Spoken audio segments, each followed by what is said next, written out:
La Deporteca Nocturna, con Natalia Freire.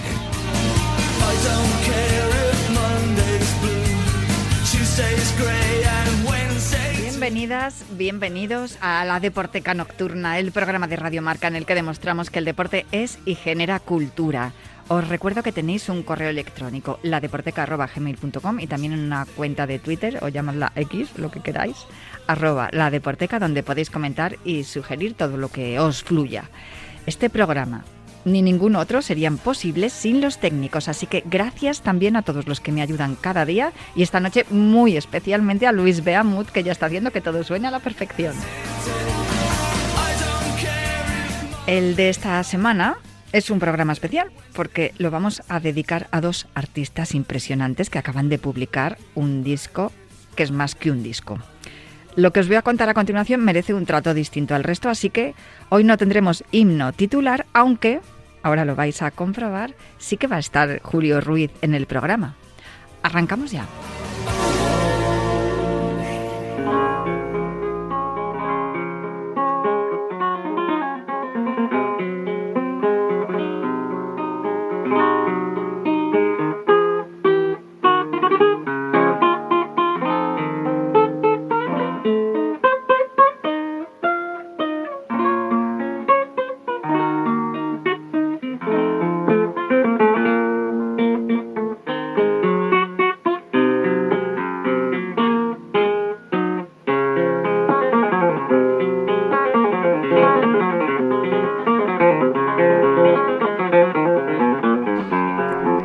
La guitarra que estáis escuchando, apuesto a que algunos lo habrán adivinado, pertenece al genio que fue Paco de Lucía.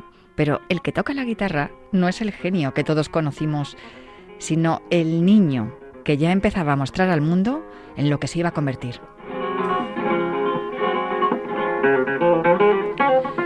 Esta historia comienza hace unos años en un desván donde aparece una caja de membrillos que contiene unas cintas de bobina abierta utilizadas hace 60 años en un anticuado magnetofón Grundig, que guardaban un tesoro que ha sido revelado hoy al mundo.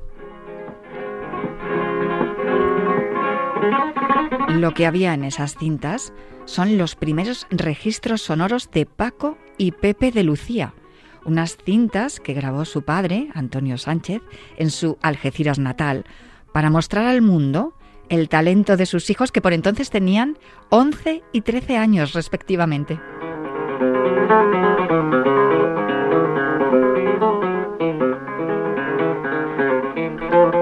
¿Os imagináis que en un desván aparecieran unas cintas con las primeras imágenes de Pelé o Maradona jugando al fútbol cuando tenían esa edad?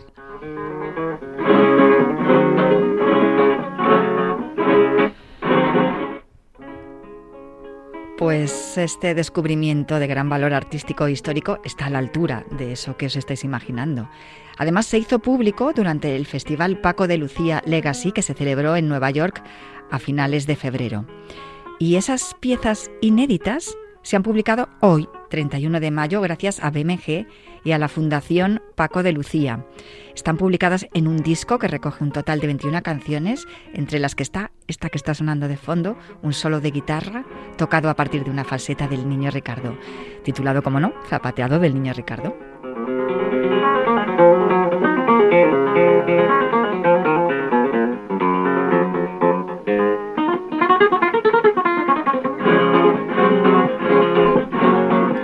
El disco, titulado Pepito y Paquito, supone un viaje en el tiempo a los orígenes de dos prodigios del cante y el toque como son Paco de Lucía y Pepe de Lucía. Este primer registro sonoro de su talento cuando eran tan solo unos niños. Dos prodigios del cante y el toque rodeados de arte y música en su Algeciras natal. Tan solo unos pocos tuvieron constancia y acceso a las que fueron las primeras grabaciones de los hermanos Sánchez Gómez a esa edad, 13 y 11 años.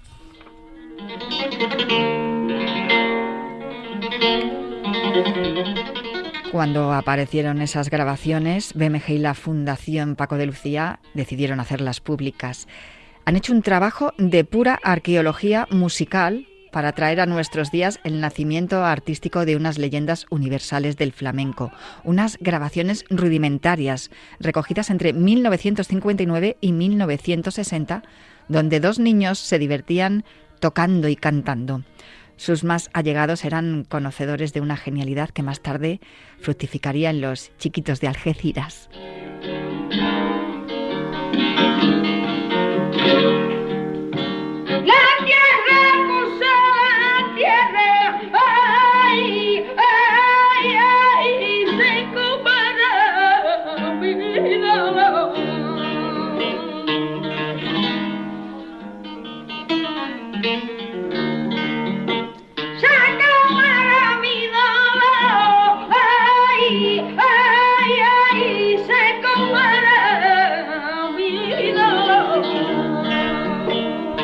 Impresionante la voz del jilguero Pepe de Lucía que estáis escuchando. Gracias al trabajo de BMG y a la Fundación Paco de Lucía podemos viajar en el tiempo para trasladarnos al génesis de dos grandes personalidades del flamenco. A partir de hoy, todos podemos ser testigos de unos documentos sonoros que encierran un valor histórico incalculable. Como la piel de los locos, quiero perder la razón. Porque los locos no sufren,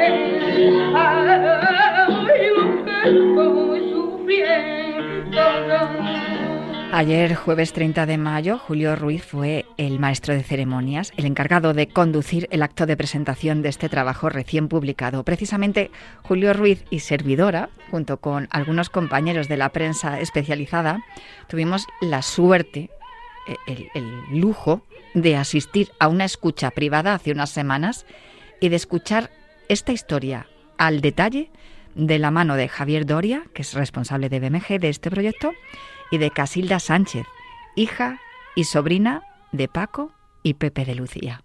Y este es ese momento primigenio de la carrera de Paco y de Pepe en el que se hace una grabación de 1 hora y media, más o menos, en Algeciras, que ellos usan, parece, para conseguir su primer contrato discográfico en Madrid. Y estas cintas se quedan olvidadas literalmente en una caja de membrillo metidas en un armario durante décadas. Y es hace apenas un par de años el que Pepe hace la reflexión del valor no solo artístico, que lo tiene, sino histórico, ¿no? de la existencia de estas cintas, ¿no? Y es entonces donde empezamos a pensar qué se puede hacer con esto. Nos hemos valido de la tecnología que hay ahora mismo en boca de todos, la inteligencia artificial, pero realmente hemos hecho uso de esa inteligencia artificial para poder restaurar las cintas. Preguntabas, Julio, ¿cuál es el estado de las cintas? El estado de las cintas no era bueno, pero la tecnología nos ha permitido separar el cante de Pepe del toque de Paco, tratar por separado esas dos interpretaciones y volver a montarlas, siempre desde una perspectiva muy respetuosa con la interpretación de dos niños. Son dos niños de 11 y 13 años y ahora lo vamos a escuchar, fallan notas. Y de hecho tuvimos un momento, porque el ingeniero de sonido que ha hecho este trabajo es Jesús Bola, que a ti te sonará. Sí. Jesús Bola es ingeniero de sonido de Paco, de Pepe, de Camarón. Sí, Camarón. Es el que hizo ahora en los Latin Grammy en Sevilla el arreglo de cuerda de la canción que interpretó Rosalía. Jesús Bola es un mítico. Un mítico del flamenco. Sí.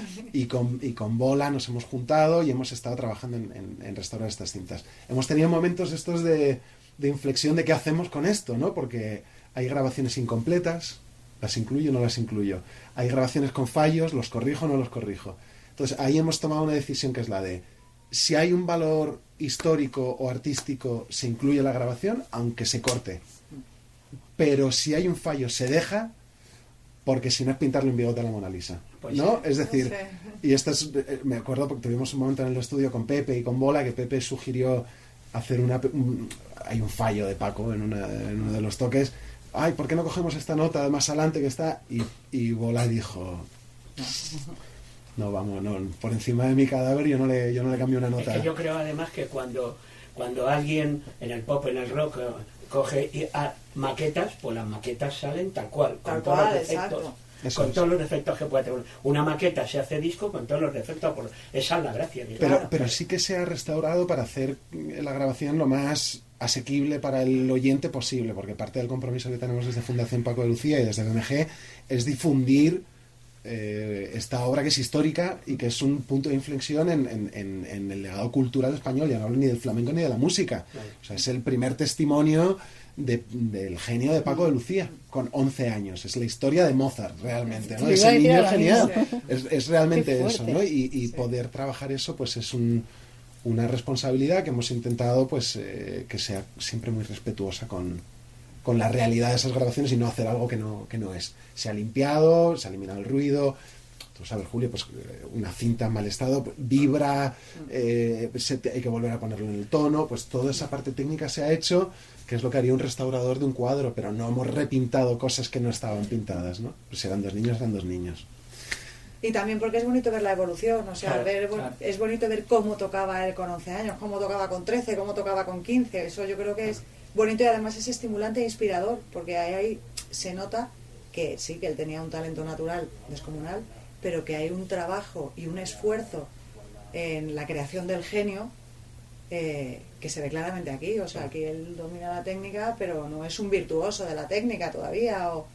Estamos en la deconstrucción del mito, ¿eh? Esta es la... O sea, que es parte importante ¿Y también. cuánto dura? ¿Cuántos minutos son? Pues la grabación original que nos encontramos es casi 1 hora y media. Pero la habéis reducido. La hemos reducido porque había un par de cosas que estaban demasiado deterioradas. Sí. Luego había, en algunos casos, interpretaciones redundantes, es decir, la misma pieza interpretada dos veces, porque a lo mejor pues en la primera se confunden los chavales, o en la primera... Sí, algo que sí que hemos hecho, por ejemplo, es, claro, eran cintas que tenían una duración muy limitada, entonces a lo mejor empezaban a interpretar y la cinta se acaba. Entonces luego hay otra, y lo que nosotros hemos hecho en ese caso sí es componer la pieza completa a partir de esas dos grabaciones. Entonces, de la casi 1 hora y media que nos hemos encontrado, el disco creo que dura 1 hora y 1 minuto. Es un doble vinilo. Sí, es lo que pensáis. Es un doble vinilo.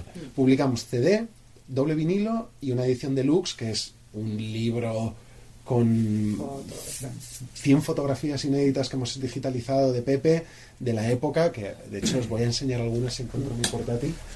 O sea que el descubrimiento es la música, pero también es todo el archivo fotográfico y luego toda la historia de... Y luego una carta que a mí parece... Esto es una preciosidad, que este es Pepe con Camarón. ¡Qué maravilla! Sí. Esta foto es inédita y es uno de esos regalos de la vida, y hemos decidido, le dimos muchas vueltas al diseño, perdona Casilda, y al final hemos considerado que menos es más, y la portada es una foto sin título, sin nada, porque nos parece que es una fotografía icónica, que es los dos niños con su madre en la plaza alta de Algeciras, agarraditos de la mano, que nos cuenta Pepe que llevaban de cinturón una cuerda cada uno. Entonces la foto es tan bonita y representativa de la vida entonces, que este es el diseño del disco. ¿Y cómo se va a llamar el disco? Pepito y Paquito, que eran los nombres de la infancia. ¿Verdad? Me gusta. Porque tiene ese toque sentimental. Exacto. Sí, y de lo que eran ellos, claro, Pepito y Paquito. Y como son grabaciones de cuando eran niños, Pepito y Paquito. Sí. ¿Y la fecha? Es que muchas veces de publicación, 31 de mayo. Sí, te vuelves loco con una cosa que no, no dice algo tan tiempo, normal. Las primeras grabaciones, Pepito y Paquito. Pepito y Paquito. Y fueron todas el mismo día la grabación. Hay 3 sesiones de grabación. Y aquí ha habido un proceso muy curioso porque evidentemente Paco ya no está aquí para poder darnos datos, y Pepe, que sí nos ha sido de muchísima utilidad, lo que no ha podido es detallarnos ciertas cuestiones de este tipo porque no se acuerda. Porque es que han pasado, él tenía 13 entonces, ahora tiene 78. Él cuando escuchó las grabaciones, yo me acuerdo delante de él en el estudio caérsele un lagrimón y decir, es que no me puedo creer que fuésemos mi hermano y yo. Entonces, perdón, la pregunta era 3 grabaciones. Se hace una primera grabación en la calle Barcelona, en Algeciras, en la casa familiar de Paco y de Pepe, que Antonio, el abuelo de Casilda, y Reyes Benítez, que os decía que era un poco el que facilitó que todo esto ocurriese, consideraron que la acústica no era muy buena, había un poco de ruido, reverberaba, y van a la casa de un amigo, también en la calle Barcelona, lo reintentan y finalmente lo hacen en una casa que había en la fábrica de corcho de Reyes Benítez. Entonces hay 3 intentos que están datados entre finales del 59 y principios del 60. Para esta datación nos han ayudado Faustino Núñez, que no sé si lo conocéis, es un flamencólogo que es fantástico, y Gamboa también, que son los conocedores un poco de los cantes y los toques que hacen aquí Paco y Pepe, que no dejan de ser un homenaje a Niño Ricardo y a otros artistas de la época. Entonces, cuando tú datas cuando Niño Ricardo publica esa grabación, sabes que la interpretación de Pepe y de Paco no puede ser anterior. Entonces empiezas a circunscribir cuándo ha podido ser, y al final, entre el hijo de Reyes Benítez, Quique Benítez, que nos ayuda muchísimo, que era el custodiador de la cinta, el propio Pepe y Faustino y Gamboa, sabemos que es entre finales del 59 y principios del 60. Y luego, lo decías tú, perdona, cuéntalo. Pero otra cosa lo de la carta, y otra cosa que ha dicho Pituquete antes, que es guitarrista, que me ha llamado mucho la atención, y es que él nota mucha diferencia entre cómo toca mi padre en la primera grabación y cómo toca en la última, que han pasado a lo mejor 3 o 4 meses. Y dice, y se nota una evolución en su manera de tocar en solo pocos meses, que me ha llamado la atención, que en tan poco margen de tiempo él haya notado una evolución tan clara. Me lo creo. Las grabaciones son cronológicas en la cinta. ¿Tienen títulos los temas? Tienen títulos Sí, los temas. títulos. Sí. Y luego que hay una carta, que esa también está en la edición Preciosa, preciosa, de mi padre a su hermano Ramón, que era un poco el que le ponía las falsetas de Ricardo y todo eso, hablando de estas grabaciones. Nos pasamos un año datando las cintas, y un mes antes de mandar a fábrica nos encontramos una carta que la data, y que me podía haber ahorrado lo que le pagamos a Faustino y compañía, pero nos encontramos ha salido una bibliografía, no sé si lo habéis visto, en Penguin Random House, de Paco de Lucía ahora, que se llama ¿cómo se llama? El Enigma. El Enigma. Paco Lucía, el Enigma, sí. Y en la carta, el hijo de Ramón, hermano de Paco y de Pepe, habla de esta carta que está transcrita. Y entonces, cuando me lo encuentro, BMG es el mismo grupo empresarial que Penguin Random House, nos ponemos en contacto y conseguimos la carta. Y esto es de septiembre del 60, y es Paco escribiendo a su hermano Ramón, que está haciendo el servicio militar, diciéndole, querido hermano, bla, bla, bla, Ramón, sabrás que hemos hecho una cinta, el Pepe y yo, para mandarla a París. Pero como Pepe, bueno, dice, estoy sacando un pilón de cosas de los discos de Ricardo. Cuando vengas por aquí te vas a asustar. Le está contando precisamente, joder, qué contentos estamos de haber grabado estas cintas, ¿no? Porque la iniciativa de la grabación es que de tu abuelo fue, ¿o? Me imagino que de mi abuelo y de Reyes, porque ellos eran muy amigos. Con la intención de hacer una especie de... A lo mejor de mandárselo a una casa discográfica a ver si les contrataban, o de mandar... Yo imagino que sería algo. Pues moverla a ver qué podían... Fíjate que dice que queremos mandarla a París. Eso no llega a ocurrir nunca, pero hay un guitarrista que se llama Pepe Custodio, si no me equivoco, que pasaba tiempo por ahí, iba a verles, porque iba la gente a ver a los niños tocar y cantar. Y esta persona parece que coge estas grabaciones, las trae a Madrid y les ayuda a conseguir un contrato discográfico con Hispavox, que es lo que luego ellos grabarían como Los Chiquitos de Algeciras. Entonces, este es ese germen de lo que luego permitió que Pepe y Paco tuviesen una carrera discográfica. Claro, por aquella época había muchos niños prodigios, ¿no? Sí. Que coincidieron, Joselito, Marisol y toda esta gente, ¿no? Sí. Eso es. Claro, y eso era la intención también un poco de tu abuelo. Claro, yo me imagino. Yo creo que mi abuelo, realmente la intención que él tenía no era ni convertirlos en... O sea, mi abuelo lo había pasado muy mal, había pasado mucho hambre, se cría solo, con 10 años se queda huérfano, y yo creo que él lo que quería realmente era que sus hijos tuvieran una manera de buscarse la vida. Y vio ahí el talento, ¿no? Y dijo esto. Sí, no, es que ni vio el talento. Yo creo que él se planteó... Vio negocio, incluso. Vio cómo ofrecerles a ellos la posibilidad de tener un trabajo que les permitiera tener una familia y salir para adelante en la vida. Yo no creo ni siquiera que él... O sea, luego, cuando ya fue viendo cómo tocaba mi padre y tal, redibujó el plan. Pero inicialmente, porque él enseñó a todos sus hijos. Esa es la realidad. Él enseñó menos a su hija. Menos a su hija. Porque pensó seguramente que otro se haría cargo. Pero a los niños lo que quería era que, pues eso, y en aquel momento, en aquella Andalucía, Algeciras, que era lo más pobre de España, ¿qué ofrecías? Pues eso, que tocaran un instrumento, que cantaran, que... Una pregunta, porque es que el libro de Enigma me lo he leído y venía una parte que cuando el padre de Paco ya vio que no podía enseñarle nada más y lo dejó en manos de Ramón, ¿cómo pesó en Ramón esa responsabilidad? Claro, es que eso mirado desde aquí, o sea, yo no creo que Ramón era consciente de que mi padre tenía talento, le ponía las facetas de Niño Ricardo y cuando volvía mi padre había cambiado la faceta completamente. Y entonces a él eso por un lado le sorprendía, por otro lado le parecía una falta de respeto. O sea, notaba que ahí había algo distinto, pero yo no creo que tampoco él... Es muy difícil con un niño de esa edad darte cuenta de la magnitud de su genialidad. Tú te puedes dar cuenta que tiene algo distinto, pero sí, la construcción del mito viene después. Claro, luego eso va creciendo y se va convirtiendo en... Pero él era el hermano mayor de mi padre, ejerció de hermano mayor, casi de padre, durante toda su vida. Oye, ¿y por qué era el hipotético mandar a París? ¿Por qué? Hay una parte de esta historia que me encanta, que es todo lo que no sabemos. No lo sabemos. Yo no. Que en Francia también fueron muy impulsores, ¿no?, de grabaciones de flamenco, ¿no? La antología que sacaron de Pavó y demás. Fueron como Eso es. O conocerían allí a alguien en algún... Claro. Me imagino yo. Probablemente eso sería, pero hay una parte que me encanta eso, que es hay muchas incógnitas en esta historia y me parece que es muy bonito, como todas las historias, dejarlo en el aire y que cada uno interprete como... Puntos suspensivos y puntos que suspensivos. cada uno. Eso es.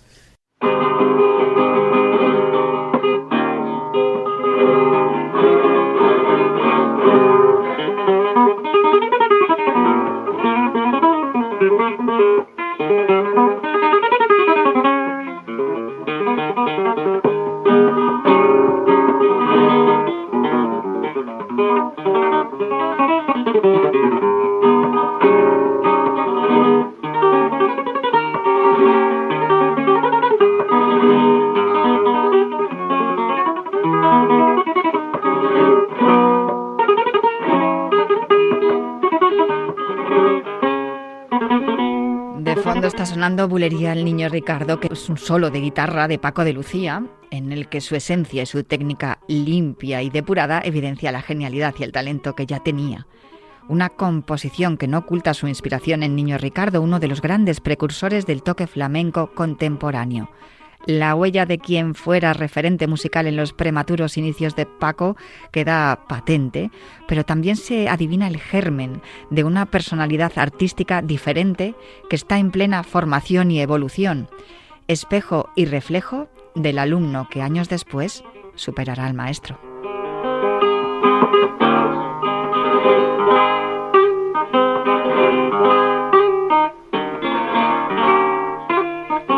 Pero sin duda, estas grabaciones que se acaban de publicar en el día de hoy hacen justicia a Pepe de Lucía, que siendo un cantaor impresionante, coincidió en el tiempo con otro genio, con Camarón.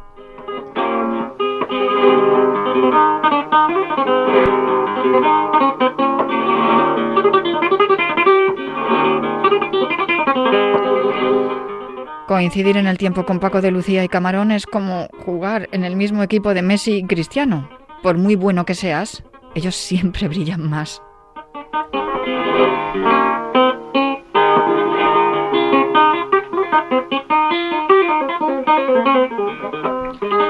Por eso es tan valioso este trabajo estrenado hoy, porque muestra el talento de dos artistas emergiendo cuando solo eran dos niños. No, tenía el protagonismo que tenía el cante. Claro, es el mediapunta y el delantero, centro. Sí. Ahí está. Si es que todo en la vida es fútbol. Y hasta que se va Pepe con José Greco y luego consigue mi abuelo, porque insistió en que se llevaran a mi padre. Al principio no lo llevaba y llamó a Greco y le dijo: mándame a Pepe de vuelta. O lleváis a Paco o Pepe no sigue más. Y entonces ya ahí es cuando Paco se va a Estados Unidos y ya lo empieza a ver la gente y la gente se empieza a dar cuenta del talento fuera de lo normal que tiene. Pero hasta entonces las esperanzas de todos ellos estaban puestas en Pepe. Porque era un poco el niño que interpretaba, que podía ser actor, que era cantante, que era echado para y caracterialmente iba a decirlo. Claro, porque mi padre era muy tímido, era muy introvertido. Y tu tío de Pepe tímido era no tiene nada. un Viva la vida. Era un torbellino. Pero, ¿y esa insistencia, esa insistencia era porque él ya tenía claro el talento que tenía tu padre o porque los niños tienen que ir juntos a hacerlo todo igual? Porque Paco también encuentra una forma de vida.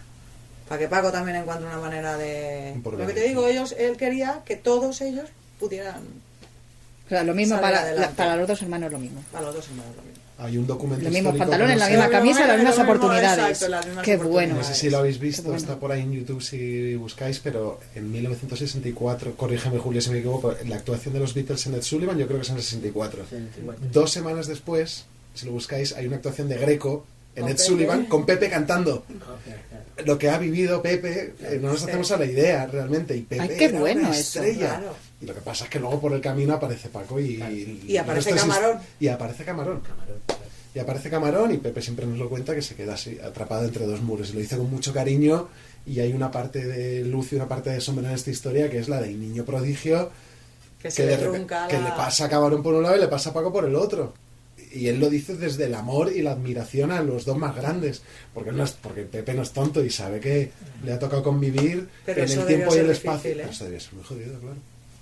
Eso es difícil de digerir. Sí. Es Griezmann. Sí. Pues fíjate, Cristiano, Messi y Griezmann. Entrevisté a PJ Harvey hace 90 y tantos y había leído en alguna entrevista que le gustaba el flamenco. Y entonces después de hacer una entrevista en un hotel que estaba cerca de la calle Princesa, acaba la entrevista y echo mano y digo, ¿te gusta el flamenco, no? Y le regalé la antología, porque ella me habló de, bueno, cómo le gustaba Camarón y Paco de Lucía, y le regalé, digo, pues mira, aquí están los dos poles. Y la tía, fíjate, luego, años después, en una revista de estas, no sé si fue el Q o no, le hacían una entrevista y decía, me hace mucha ilusión porque un periodista español me regaló. Qué bueno. Has hablado de Camarón por el camino. No, eso es que hay que poner parte del ejercicio que estamos haciendo, porque esto podría ser tan sencillo como nota de prensa, aquí tenéis la música, pero hay una parte muy importante que es entender el contexto en el que ocurre esto y poder contaros qué era Pepe entonces. Claro.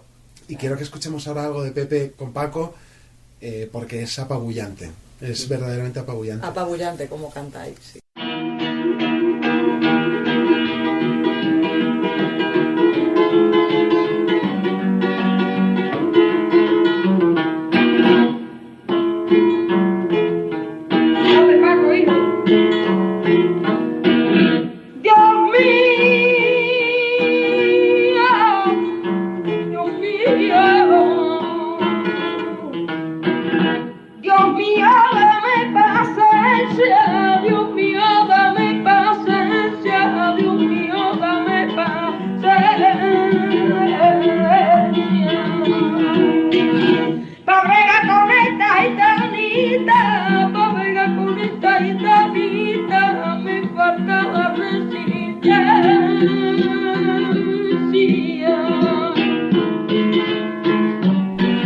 La voz de Pepe de Lucía irrumpe con nervio y carisma en este Me falta la resistencia, adaptando un célebre tango de la Repompa de Málaga. Cante hondo, lleno de desgarro y pasión, que cristaliza en el diálogo natural que se produce entre su capacidad vocal y la habilidad técnica de su hermano menor, Paco de Lucía.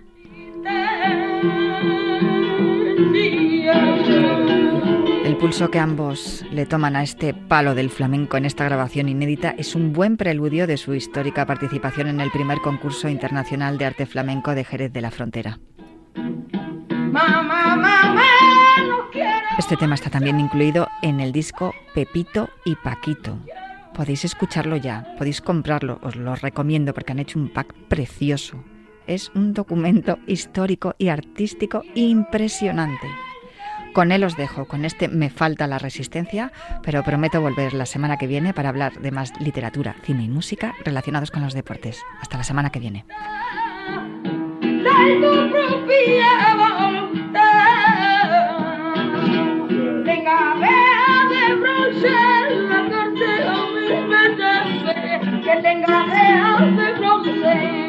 Ay, para cuando venga a verme, que de mi cuerpo no goce. Para cuando venga a verme, que de mi cuerpo no goce.